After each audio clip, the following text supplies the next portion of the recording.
Yang ketiga ini kemampuan. Maka malamnya alhamdulillah Allah lebih taufik kita. Yang dapat dihina malamnya adalah tim ses Islam dengan tahap pertama menyukseskan ilmu pengetahuan faktual untuk semua kalangan yang di lingkungannya. Niat yang perjuangan lu ya Allah untuk Islam, yang lu yang mampu ya Allah, menumpang dosa dengan buku yang mendapat ridha ya Allah dengan buku dan mencipta amal jariah lewat pergerakan dan kesepakatan kita terjadi ilmu pengetahuan yang pahala jariah. Gara-gara yang dunia diberkamal dan yang berarti pahala yang lebih menyatakan kita.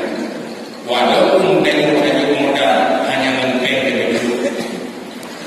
Kadang hanya modal bersuara